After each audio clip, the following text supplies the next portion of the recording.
The short answer here is this idea will not work. My name's Jay O. Welcome to Jay's Corner. Be sure to like and subscribe. When you start infusing politics and philosophy, then you're getting into a world of trouble. So let's just go here. So the Republicans are saying mimic Donald Trump's proposal to redirect health insurance subsidy directly to individuals. In theory, maybe. Okay, but the problem here is this. Give enrollees in Affordable Care Act ability to elect to receive a portion of financial assistance from insurers directly in their tax advantage health savings accounts. Number one, y'all don't have health savings accounts. That takes a particular subset of health insurance plans that may not work for some people. Number two, health HSA contributions in lieu of assistance that insurers would apply to the back end of out-of-pocket health costs. The problem with that is that people won't have health insurance because they're going to cancel.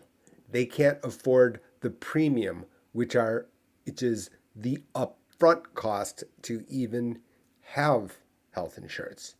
That's the problem.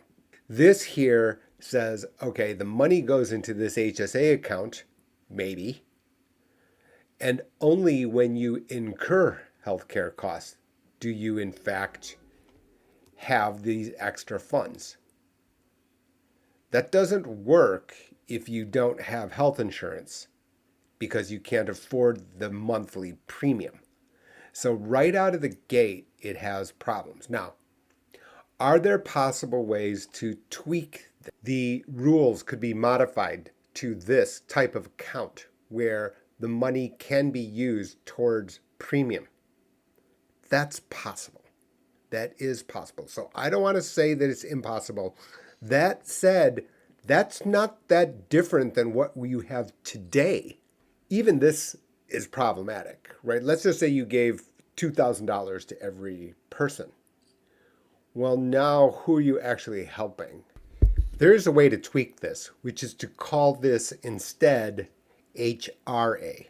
So at large employers, there's something called HRA, which is a fund that is use it or lose it. What would happen is monies would go to, let's just say, your account. And then only if it were used towards premium or out of pocket costs would it then, therefore, you can use that money. Now we have all sorts of enforcement problems that would occur, right? In other words, you'd have to have receipts.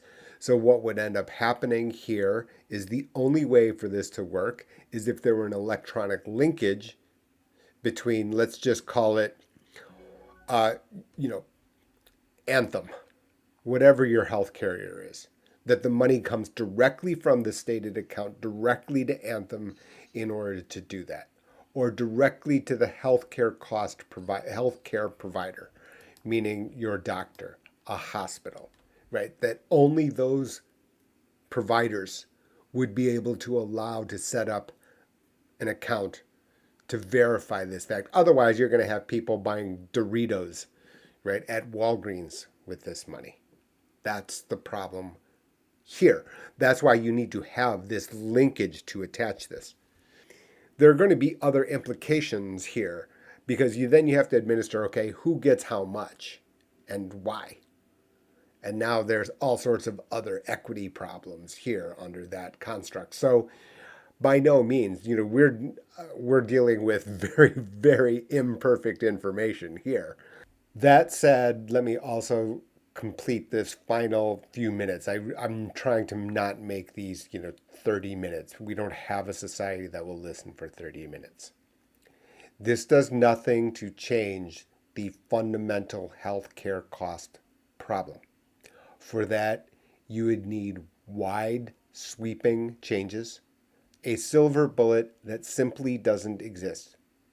Once again, subscribers to the newsletter to Jay's Corner, now it makes sense, know one thing. Health insurance is not the same thing as health care.